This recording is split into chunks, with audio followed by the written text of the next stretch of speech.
So the episode opens up right where we left off last time, and we are at Tiffany's grand reopening, and Robin and Quiana are sitting down in one of the conference rooms. Robin asks Quiana to call Kira over so that they can hash out their issue. The camera pans over to Kira, and Kara is asking someone if the glass in Tiffany's office is bulletproof. Kara is about that life, I guess. So Kara comes over, and here is where I am just really confused. Kira and Robin are going back and forth about what all happened during the pitch meeting. Robin started off good, but then just got a little aggressive for me. If Robin wants to squash the beef, I cannot tell in the way that she is interacting with Kira. If you are wanting to end something, end a beef, you don't need to go tit for tat on every little thing that was said that night. You know what was said, Kira knows what was said. If you really want to end it and you are apologizing, just apologize. There's no need to go back and forth. I think Robin is looking for an apology from Kira, and I don't know if Kira wants to give it or not, but the way Robin's going about it, it's just not cool. It doesn't really seem genuine. If you want to end it, just end it. At this point, I think both Robin and Kira are being petty. Robin is starting to feel away because Kira didn't want to take a picture with her. Kira's beef started because of an Instagram unfollow. So Robin and Kira agree to end the beef and move forward. Then in Robin's confessional, she throws a little shade at Kira's age. Now, Robin, you didn't like it when Kira mentioned your age, so you need to stop mentioning hers. Let's go ahead and accept the fact that Robin is older and Kira is younger, and let's just keep it moving. Robin also gets the picture that she desperately wanted. All of the girls get together for a photo, and Quiana says, "We so fake." Yeah, you are. I agree, Quiana. You're all fake. Okay, we're meeting up with Tiana, who is showing a home that was designed by one of her clients. So Tiana is showing this home to a former NFL player by the name of Fox. Fox brought his cousin with him. The cousin has a suit on, so I just assumed it was his agent. I'm not sure, but they the cousin definitely looks like he was smoking on something before he came to this listing, before he came to the showing. His eyes are sitting very, very low. Tiana seems to use her southern charm to try to sell these homes. She said something to the client that I felt a little way about. I didn't know if it was appropriate. She kept making references to him having a woman over. And I don't know, the energy he was giving every time she made that comment seemed a little weird. The home was designed by a black female architect. I really, really like this home. It's very nice. I like the detail. He keeps stressing this man's guests, and she made sure she used S, a hard S, plural S, his guests. Maybe this man is a city boy or something. I don't know. Maybe that's why he looks a little uncomfortable every time she brings up his guests. Tiana putting this man's business out here like that. So Fox says he will get back to Tiffany and let her know what he thinks. Next, we're meeting up with Cristyl and Kara. They're meeting for drinks, and Kara says that she hopes this meeting is more personal and not so much business. I don't know about that, Kara, but so in Crystyl's one-on-one interview, she also says that this meeting is going to be more personal. It sounds to me like this is part of Crystyl's strategy, so Kara needs to be careful. Cristyl opens up the conversation and says, last time we met up, we both learned that we had recent breakups. So are we manifesting husbands or boyfriends? Kara says she's manifesting a husband. Cristyl agrees. She's manifesting the same. So Cristyl goes on and shares with Kara that she recently met back up with an old boyfriend, and the boyfriend is into poly, and asks Kara if she knows what poly is. I have to say, the whole time Cristyl was talking, it looked like Kira was not interested.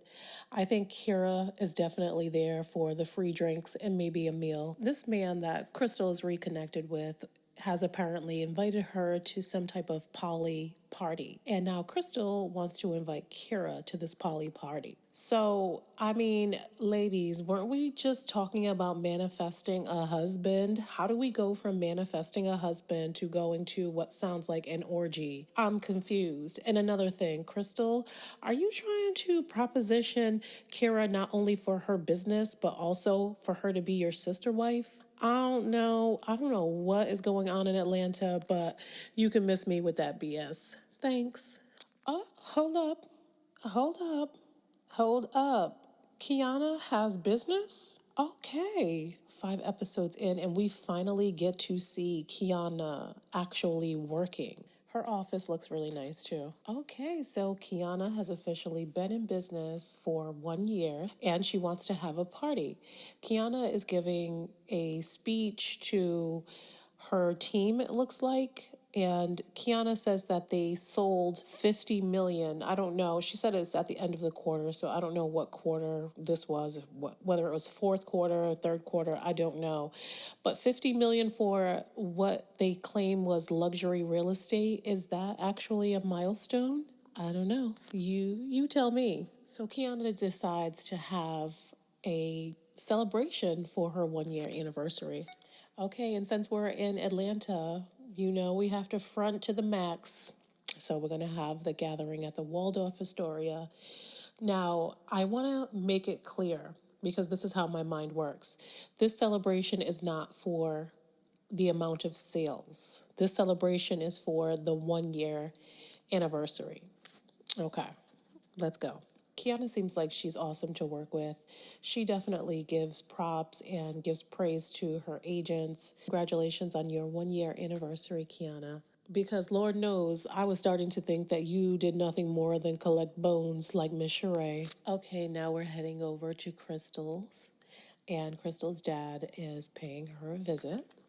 I don't know why, but I thought Cristyl was Nigerian, but she's not. So as Cristyl and her dad are catching up, Cristyl shares with her father what all happened between her and Robin. And I will say that if the situation between Robin and Cristyl happened how Cristyl explained it to her father, I would definitely be team Cristyl. But based on what I saw, Cristyl, put a whole lot more stank on that situation than she's sharing with her dad. But I do agree with Cristyl that Robin did lose her cool. And I think Cristyl is smart from stepping back from Robin. They definitely don't need to be spending a whole lot of time together. I think that Cristyl needs to have her time to figure out what she wants to do with the friendship, and Robin should probably do the same. And Cristyl also says that Robin needs to figure out what is going on with her life and stop using what happened in her childhood as a reason to be aggressive towards Cristyl.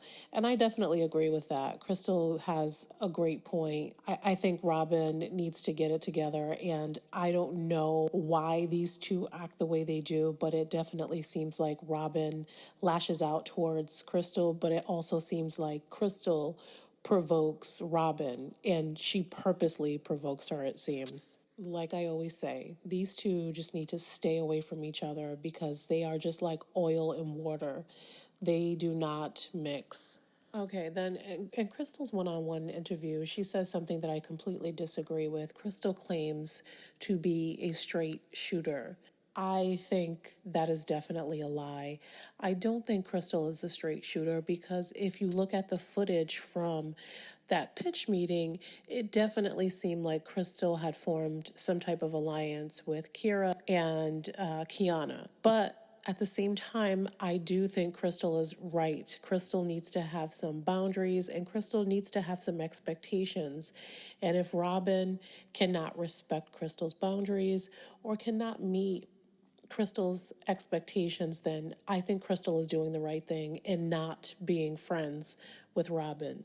We're heading over to a fertility doctor with Quiana and her husband, Anthony. First of all, I just have to say, I don't know if this is a wash and go or some type of rod set that the fertility doctor has, but I need her hair care routine because my wash and goes never turn out this good. So Quiana shares with us that she and her husband would like to have children. They have no children together, and that they've been having problems conceiving. Quiana is sharing a story with the fertility doctor that her and her husband have tried in the past to do fertility treatments. And apparently, her husband gave some type of sperm sample. And when it was time for Quiana to be inseminated, no one knew where her husband's sperm was. And Quiana says that it was her and her husband's understanding that his sample would be kept. The company that Quiana and her husband were dealing with were supposed to freeze Quiana's husband's sperm, and they never did. Quiana says that they ended up getting their money back, but if they were supposed to freeze your husband's sperm, I would have sued the mess out of these people. I don't know why Quiana didn't do that. Getting a refund would not be enough for me. Quiana is older than 35, is considered a geriatric pregnancy. A mistake this big can really ruin or maybe even end your chances of getting pregnant by your husband. So I would have sued them. A refund is not enough. You can never refund time. Quiana says that while she was going through her issues with fertility, she had opened her practice and the world thought she was winning, but she felt like she was losing because her fertility journey wasn't going as planned. I feel sad for Quiana. I hope that I'm not sure if her and her husband are still trying, but I hope that she is able to do what she wants to do, whether she is able to give birth naturally, get pregnant naturally, have a surrogate, or maybe adopt. I hope that, she's able to be a mom like she has dreamed of. We're heading back over to Tiana's office where she is on a conference call with Fox, the retired NFL player. And Fox says that no, the only way he will take or make an offer on the home that Tiana previously showed him is if they come down on the price almost $1 million. And Tiana says, no, my client is not going to go for that. So it's no deal for this house. Fox will not be purchasing it. So Tiffany gets on the phone with her seller and lets her seller know, okay, listen, the house has been on the market for quite some time now. And if it's been on this long, that's an indication that it might be too high and we need to come down. Tiana was a little nervous that her client wouldn't receive that message, but all went well, and Tiana will have to go ahead and adjust the price for the home. Listen, I'm surprised that this home didn't sell for the original price as listed. I'm not sure when this episode was filmed, but the real estate market is so hot right now. It is definitely a seller's market. So I'm super surprised that the home didn't sell. Okay, we're meeting back up with Robin, who is going to take a look at a potential client's home. Her client is thinking about listing the home, and yes, it is another man. And yes, Robin is definitely being flirty towards this man, but I'm assuming at this point that this is part of her sales tactic. If there's one thing Robin's going to do, that is flirt with her male clients, seriously. But like I said, that's part of the game. Tim's loft is everything to me. I love the layout of it. His decorations I don't like so much, but I just like the layout of the property. So Robin breaks the news to Tim that his previous agent listed his property at more than she thinks it's worth. Robin lets Tim know that if you want to sell this property, if you're serious about selling this property, you're going to have to come down on the price to be more comparable to other real estate in the area. Let me tell you, Robin's clients all seem to be very smooth and down to earth and work with her. She seems to get her way with them. And it sounds like, or it seems like she purposely chooses to work with men as clients. And it kind of goes along with her whole theme of, oh, I can't get along with women. So it would make sense. I don't see I don't think we've seen her do business with a woman as of yet. And anytime we see her interacting with women, it's always a disaster. So, I mean, maybe she purposely seeks out men as clients. I don't know. Okay, it is Quiana's 1 year anniversary for her brokerage, and it seems like she has spent a lot of money. She's name dropping on where it's at. She's name dropping on who's catering, on who's decorating. So good for you, Quiana. Congratulations on your 1 year anniversary. I was a little disappointed in the ladies' overall fashion for Kiana's event. I didn't really like anyone's fashions. One thing I love about this show is that when one of the ladies has a milestone that she reaches, I love the way the other ladies gather around and just uplift her. So the ladies are meeting up with Quiana, and Tiffany is giving her just like some really positive and encouraging words. She's expressing to Quiana how proud she is. And I just think that's awesome, that they, in between the pettiness now, in between the petty, that they can really support each other and root for each other. I really like that about this show. So the ladies are a little nervous about Robin and Cristyl being in the same room. And Quiana says, "No, Robin, you will not speak to Cristyl tonight. This is my day, and please just leave it alone." So as Robin is speaking her piece to the other girls about what's going on between her and Cristyl, Cristyl walks up. And then Cristyl and Robin hug, and they decide to go off to the side to have a private conversation. In the one-on-one, Quiana is shooketh. Quiana is saying, listen, this is not the place for any drama, and hopefully these girls can have some couth about them. So Robin and Cristyl sit down, and Cristyl starts with an icebreaker and says, "Hey, how have you been?" And I felt Robin was getting a little spicy with her comments. Robin says something about it being 21 days, and Cristyl says, "Hey, you had me blocked." And Robin says, "Well, I didn't block your number." So Cristyl says, "You want me to chase after you like you're giving me penis or something?" Listen, I just think Robin has in her mind that she cannot get along with women. And I think that her having that frame of mind really gets in the way of her really having a deep connection with these ladies. I'm not saying that Cristyl wasn't shady for how she acted during Robin's pitch meeting or whatever, but I don't know. Robin says things like, "Oh, I'm older, I'm more mature," but she doesn't act the way she says she's acting. I don't think Robin is mature in how she does things, but at the same time, I do think that she has the right to feel some type of way towards Cristyl. She gets a little aggressive, if you ask me. I wouldn't like that, but anyway, that's the episode. We will see what happens next week as Robin and Cristyl sit down to figure out if their friendship will continue or if it all will end here.